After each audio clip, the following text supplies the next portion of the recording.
Constant criticism and debate over his leadership, Elon Musk stands by the claim that he can turn Tesla into an AI leader. But new documents reveal he asked NVIDIA to prioritize chip shipments to X, not Tesla. I think they've got very high rates. They see inflation fading. You are just emerging from a recession, so I think there's no reason not to cut. We came to a clear bipartisan deal. It was the strongest border security agreement in decades. 최근 CNBC에서는 충격적인 인터뷰가 있었습니다. 바로 테슬라의 CEO인 일론 머스크가 테슬라로 가야 할 엔비디아의 칩을 xAI로 먼저 보내는 바람에 테슬라 인공지능 훈련 일정이 늦어졌다고 하는 것인데요. 사실이라면 정말 큰일이죠. 최근 테슬라와 일론 머스크에 대한 비난의 여론이 정말 심한 상황인데요. 자세히 살펴보겠습니다. 유럽 중앙은행이 미국보다 앞서서 금리를 인하할 예정이라고 합니다. 만약 유럽 중앙은행이 금리를 인하한다면 전 세계적인 피벗이 예상되는데요. 그동안 고금리로 인해서 어려움을 겪었던 테슬라를 비롯한 전기차 기업 투자자들에게 정말 중요한 이정표가 될 것이기 때문에 자세히 살펴보겠습니다. 그동안 바이든 정부가 불법 입국자들에 대해서 비교적 관대한 태도를 보여왔는데요. 최근 불법 입국자들이 미국 내에서 수많은 범죄를 일으키고도 처벌을 받지 않는 등의 사태가 벌어지고 있다고 합니다. 미국 국민들의 바이든 정부에 대한 비난 여론이 정말 뜨겁다고 하는데요. 바이든은 이런 여론을 잠재우기 위해서 불법 입국자들에 대해서 망명을 할 수 없도록 하는 행정명령에 서명했다고 합니다. 트럼프의 지지자들을 일부 흡수하기 위한 전략이 아닌가 생각되는데요. 테슬라와 일론 머스크와도 관계가 있기 때문에 자세히 살펴보겠습니다.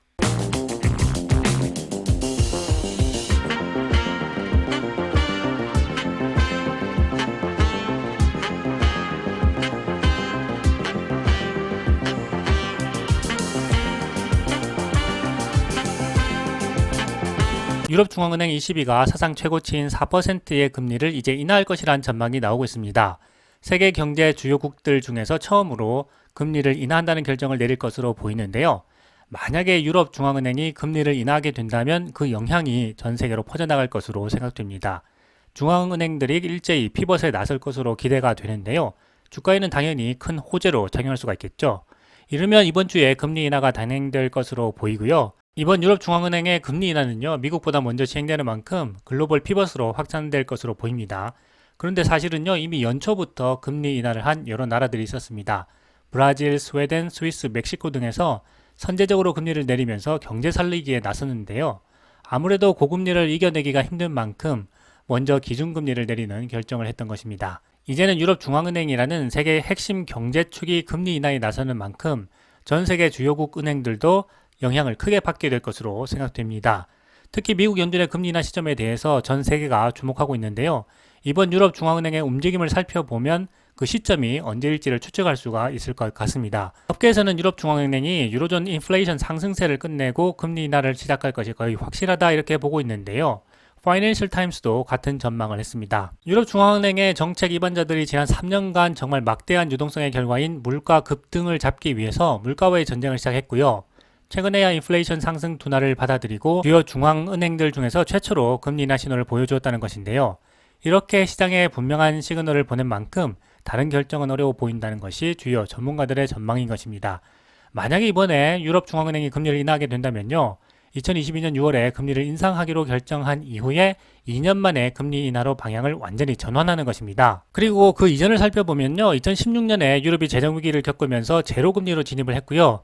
6년이 지난 2022년에 처음 금리를 인상했기 때문에 그 시점부터 생각해보면 금리 인하 결정 자체는 8년 만에 이루어지는 셈입니다. 전 세계가 2년 동안 정말 힘든 고금리 상황을 맞고 있지만 사실 그 기저에는 장기간 전 세계적인 저금리 현상이 지속되어 온 것이고요. 다시 그 저금리 시대의 연장선상으로 진행되고 있다는 것을 생각해 볼 수가 있을 것 같습니다. 투자자들에게는 정말 2년이라는 기간이 힘든 기간이었는데요. 이 시기가 지나고 나면 2년 전까지 이어져 왔던 저금리 상황으로 다시 진입한다는 것입니다. 이제 세계 경제는 금리 인상 시기를 지나서 새로운 국면으로 접어들 것으로 보입니다. 최근에 4월 유로존 인플레이션이 2.4%를 기록했고요. 5월에는 2.6%로 소폭 상승하면서 금리 인하 시기를 하반기로 미룰 것이다 라는 전망도 있었는데요. 이번에 과감하게 정책 전환을 시사하면서 경제 살리기에 나섰다고 보여집니다. 결국 유럽의 경제 상황은 미국과는 다르다는 점이 전문가들 사이에서 주된 의견으로 자리 잡게 된 것 같습니다. 전 세계에서 미국 혼자 잘 나가고 있는데 유럽이 미국과 같은 상황과 조건이 아닌데도 미국과 같은 금리 정책을 펼칠 수는 없다는 것이죠. 그래서 조금 더 공격적인 경제 정책을 펼쳐서 경제를 살려야겠다 하는 의견이 강해진 것으로 보이고요. 이것이 금리 인하 결정으로 이어지게 되었다라고 생각됩니다. 유럽 중앙은행의 수석 이코노미스트인 필립 레이는요, 최근에 큰 이변이 없다면 금리를 인하할 충분한 여력이 있다라고 밝혔고요. 블룸버그도 유럽 중앙은행이 금리를 인하할 것은 확실시되고 인플레이션을 유발할 수 있는 통화 약세가 있더라도 연준과는 다른 길을 갈 수 있다는 메시지를 전달해 왔다고 전했습니다. 그리고 여기에서 더 나아가서 올해 9월과 12월에 두 차례 더 금리를 인하할 수 있다는 전망이 나오고 있는데요. 이렇게 된다면 주식시장은 또 한 번의 상승 모멘텀을 얻게 되지 않을까 생각해 봅니다. 유럽 중앙은행의 금리 인하 전망에 따라서 미국 연준도 생각보다 금리 인하 시기가 빨라질 수 있다 하는 기대감도 커지고 있는데요. 최근 고용 둔화 전망이 나오면서 연준의 피벗 시점이 빨라질 수 있다는 분석입니다. 블룸버그는 드디어 미국 노동시장이 고금리에도 불구하고 수개월 동안 회복세를 보이다가 마침내 흔들리는 신호가 감지되고 있다라고 했는데요. 이런 분석과 함께 파이낸셜 타임스는 투자자들이 분석하는 올해 미국 금리 인하 전망치는 1회 또는 2회로 만약에 예상보다 급격한 일자리 증가 둔화가 일어나게 된다면 금리 인하 시기는 더욱 앞당겨질 수도 있다라고 했습니다. 이런 금리 인하 시기 전망은 항상 왔다 갔다 하는데요. 하지만 앞서 말씀드린 것처럼 유럽 중앙은행이 금리 인하를 먼저 시작하게 된다면 미국 연준도 결국은 금리 정책을 결정하는데 큰 영향을 받을 것이 분명해 보입니다. 시카고 상품거래소 페드워치는 계속해서 금리를 예측하고 있는데요. 6월 12일에 연준의 FOMC, 즉 연방공개시장위원회의 금리 동결 가능성을 99.9%로 보고 있습니다. 하지만 3개월이 지나는 9월 18일에 FOMC에서는 기준금리가 5.5%에서 5.25%로 인하될 가능성이 52%라고 보고 있는데요. 금리 인하 가능성이 절반이 좀 넘는다는 것이죠. 이쯤 되면 상당히 가능성이 있어 보이는데요. 왜냐하면 주요국들 통화 가운데 중국은 이미 지난해 6월에 기준금리격인 중앙은행의 대출 우대금리 LPR을 인하를 시작했죠. 그리고 멕시코와 스위스는 3월에 금리를 인하했고요. 스웨덴은 5월에 금리를 선제적으로 인하하면서 이번에 유럽 중앙은행도 금리를 인하하기로 결정할 것으로 보이기 때문입니다. 특히 지난 3월에 스위스 중앙은행인 SNB의 금리 인하는 2015년 이후에 처음이었기 때문에 상당히 큰 결정이라고 할 수가 있습니다. 과거에 SNB 총재를 역임하고 블랙록의 부회장이 된 필립 힐데브란트가 SNB 금리 인하는 전환점을 알려주는 것이라고 평가할 정도였기 때문에 유럽 중앙은행이 금리를 인하하는 정책으로 이어지는데 아주 큰 사건이 되었다고 볼 수가 있을 것 같습니다. Constant criticism and debate over his leadership, Elon Musk stands by the claim that he can turn Tesla into an AI leader. But new documents reveal he asked NVIDIA to prioritize chip shipments to X, not Tesla. 최근에 CNBC에서는 충격적인 인터뷰가 있었는데요. 바로 테슬라의 CEO인 일론 머스크가 테슬라로 가야 할 엔비디아의 칩을 XAI로 먼저 보내서 테슬라의 인공지능 훈련 일정이 늦어졌다는 것입니다. 구체적으로는 원래 테슬라로 먼저 공급하기로 되어 있었던 엔비디아의 H100 GPU 12,000개를 XAI로 우선 배치를 했고요. 그 때문에 테슬라가 XAI보다 늦게 받게 되었다는 이야기입니다. 최근 테슬라와 일론 머스크에 대한 비난의 여론이 정말 심한 상황인데요. 계속 이런 부정적인 이야기들이 나오다 보니까 테슬라와 일론 머스크를 의심하는 사람들은 그대로 믿게 되는 것이 아닌가 하는 생각이 듭니다. 문제의 인터뷰에는 CNBC의 테크 리포터인 로라 콜로드니가 나왔는데요. 테슬라에 대한 부정적인 기사를 전문적으로 쏟아내는 인물입니다. 로라는 이날 인터뷰에 나와서 앞서 말씀드린 것처럼 일론 머스크가 테슬라로 가야 할 엔비디아의 칩을 XAI로 먼저 보내서 테슬라의 인공지능 훈련 일정이 늦어졌다는 주장을 했는데요. 로라가 주장한 대로 일론 머스크가 엔비디아의 칩을 XAI로 먼저 주문한 것은 맞지만 아직 기가 텍사스의 FSD 훈련을 위한 데이터 센터가 확장 공사를 마치지 못했기 때문에 엔비디아의 인공지능 훈련용 칩을 설치하지 못했다 하는 내용인데요. 만약에 엔비디아 칩을 받았다 하더라도 결국 지금 시점에서는 테슬라 공장에 그대로 쌓아두어야만 하는 상황입니다. CNBC의 테크 리포터인 로라는 이런 이야기는 하지 않으면서 의도적으로 오해를 살 만한 분위기로 몰아간 것으로 보입니다. 만약에 이런 테슬라의 내부 사정을 자세히 알지 못하는 투자자라면 로라의 이야기를 충분히 믿을 만한 상황으로 이어질 수도 있을 것 같은데요. 미디어가 이래서 참 무섭습니다. 시청자들이 제대로 된 판단을 하기가 정말 어려운 시대로 가고 있다 하는 생각이 드는데요. 이런 상황이기 때문에 투자자 입장에서는 무엇이 제대로 된 사실인지 파악하는 것이 정말 어려운 시대라는 것은 두말할 필요가 없는 것 같습니다. 일론 머스크는 이 인터뷰가 나오자 X 플랫폼에서 바로 반박을 했는데요. 일론 머스크가 XAI로 엔비디아의 일부 칩셋을 우선 배정한 것은 맞지만 그것 때문에 테슬라가 후순위로 받게 되었다는 것은 아니라는 것입니다. 아까 말씀드린 대로 당시 테슬라는 AI 가속기를 구동할 곳이 없어서 만약에 엔비디아의 칩을 먼저 확보했다고 하더라도 창고에 쌓여 있었을 것이라고 했습니다. 그러면서 현재 텍사스 기가팩토리 확장이 완료 단계에 있기 때문에 확장 공사가 끝나는 대로 FSD 학습용 H100 5만 개를 수용할 계획이라고 했습니다. 기가 텍사스의 확장 공사가 아직 끝나지 않았기 때문에 XAI로 순서를 먼저 바꿨다는 것인데요. CNBC 리포터는 이런 이야기는 쏙 빼놓고 일론 머스크가 일부러 그랬다는 식으로 이야기를 한 것입니다. 앞서 일론 머스크는 지난 4월에 테슬라 실적 발표를 하면서 컨퍼런스콜에서 연내 엔비디아의 인공지능 훈련용 그래픽 칩인 H100을 35,000개에서 85,000개로 늘리겠다라고 밝혔는데요. 이런 계획에 따라서 테슬라 인공지능 훈련은 계획대로 잘 진행되고 있는 것이죠. 일론 머스크는 또한 X 플랫폼에서 테슬라의 올해 AI 관련 지출은 약 100억 달러, 한화 13조 8천억 원이라고 밝혔습니다. 이 중에서 엔비디아의 인공지능 훈련용 칩셋을 구매하는데 약 30억 달러에서 40억 달러가 들 것이라고 했는데요. 하나로는 약 4조 1천억 원에서 5조 5천억 원 사이가 될 것으로 보입니다. 이런 막대한 금액을 엔비디아 칩셋을 구매하는 데 사용하고 있으니까 엔비디아로서는 황금기를 보내고 있다 하는 것을 확실히 알 수 있을 것 같습니다.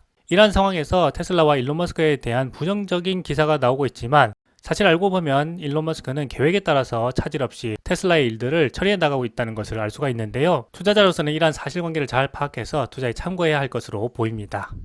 We came to a clear bipartisan deal. It was the strongest border security agreement in decades. 미국 대선이 정말 초미의 관심사가 되어가고 있는데요. 트럼프 대통령은 법원의 유죄 판결을 받으면서 코너로 몰리고 있는 상황이고요. 바이든 대통령은 이런 때를 이용해서 오히려 트럼프의 이민과 국경 정책을 자신이 펼치는 것처럼 보여주고 있는데요. 광범위한 유권자들의 표를 다 흡수하겠다 하는 듯한 모습인 것 같습니다. 아무튼 정말 중요한 시기이기 때문에 모두가 다 급한 마음이 되어간다 하는 생각이 드는데요. 이런 상황에서 바이든 대통령이 최근 미국의 남부 국경을 넘어서 불법적으로 입국한 사람들이 미국에 망명할 수 없도록 하는 행정명령에 서명했다고 합니다. 그동안 불법 입국자들에 대해서 비교적 관대한 태도를 보여왔는데요. 최근 불법 입국자들이 미국 내에서 수많은 범죄를 일으키고도 처벌을 받지 않는 등의 사태가 벌어지면서 미국 국민들의 바이든 정부에 대한 비난 여론이 정말 뜨겁다고 합니다. 바이든은 이런 여론을 인식한 것 같은데요. 이번에 바이든이 서명한 행정명령은요. 일주일 기준으로 하루에 평균 2,500명 이상이 불법 입국하게 되면 즉시 발효된다고 합니다. 2,500명이라는 숫자가 왜 나왔는지 궁금해지는데요. 최근 남부 국경에서 불법 입국으로 체포되는 사람의 숫자가 거의 2,500명을 넘는 것으로 파악되고 있기 때문에 아마도 이런 기준을 둔 것 같습니다. 원래 바이든 대통령은요. 평소에는 이민 문제에 대해서 강경한 입장이 아니었죠. 하지만 올해 대선을 앞두고는 국경 문제에 대해서 국민들의 맹비난이 일어났고요. 유권자들의 불만 여론이 좀처럼 가라앉지 않자 강경책으로 선회한 것으로 보이는데요. 무엇보다도 행정명령을 시행하기 위해서 필요한 자금을 의회가 쉽게 통과시켜줄지가 확실하지 않다고 합니다. 그리고 법원이 이를 허용할지도 확실하지 않다고 하는데요. 한마디로 이번 국경 문제에 대한 바이든의 서명은 여론을 일시적으로 잠재우기 위한 모양새에 불과할 가능성도 적지 않다는 것입니다. 앞서서 트럼프 전 대통령도 지난 2018년에 바이든의 행정명령과 비슷한 명령을 내렸는데요. 연방법원은 신속하게 불법이라고 판결했습니다. 당시 행정명령을 살펴보면요. 어떤 방식으로 입국했더라도 망명을 신청할 수 있다는 미국 이민법을 위반했다는 이유였는데요. 이러한 비판이 나오니까 바이든은 자신의 행정명령은 트럼프의 행정명령과 다르다 이렇게 이야기를 했습니다. 만약에 불법 입국자가 하루 평균 1,500명 아래로 떨어지면 행정명령은 곧바로 중단된다고 하고요. 이와는 별도로 여전히 하루에 1,400명까지는 망명 신청을 받고 있기 때문이라고 합니다. 현재 미국이 겪고 있는 불법 입국자들로 인한 피해를 국민들이 곧바로 겪고 있다는 사실을 고려해 본다면 이 문제에 적극적으로 대처하지 않는다면 트럼프 대통령의 공세를 바이든이 이기기는 쉽지 않을 것으로 보이기도 합니다. 적어도 이 문제에서 관해서만은 말이죠. 아무튼 바이든 행정부는 이번 행정명령이 부모와 함께 불법 입국한 미성년자에게는 적용되지만 보호자가 없는 어린 아이에게는 면제된다라고 밝혔는데요. 한마디로 여러 가지 차이점이 있기 때문에 트럼프의 행정명령은 법원에서 불법이라고 판결 내렸지만 자신의 행정명령은 합법이라고 주장하는 것입니다. 그런데 본질적인 부분에 있어서는 어떤 차이가 있는지 잘 알 수가 없다는 생각이 듭니다. 바이든은 이번에 자신이 내린 조치가 불법 입국자의 숫자에 따라서 유동적으로 발효와 실효를 거듭하게끔 고안되었다고 하고요. 무엇보다 인도주의적인 긴급 상황이 발생하면 더 많은 면제 조항을 적용할 수 있게 행정명령을 내렸다고 강조했습니다. 그런데 반대도 만만치 않겠죠. 미국 시민자유연합은 바이든의 이번 조치에 대해서 곧바로 행정소송을 진행하겠다고 알려졌는데요.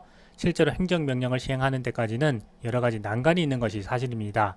그럼에도 불구하고 바이든은요, 올해 대선에서 트럼프가 국경 문제 이슈에 관해서는 정말 강경하게 대응하고 있기 때문에 자신도 가능한 한 모든 조치를 취하고 있다는 모습을 보여주려고 하고 있는 것인데요. 일론 머스크도 여러 번 이런 문제에 대해서 바이든 정부를 비판하기도 했습니다. 테슬라 투자자로서는 어찌됐든 트럼프 전 대통령이 미국 대선에서 승리하기를 바라는 상황이 되어가는 것 같은데요. 정말 복잡한 양상을 보이고 있는 미국 대선을 투자자로서는 예의주시하면서 투자에 참고해야 할 것이라고 생각됩니다. The goal is to give people hope that there is a path to a fully sustainable global economy.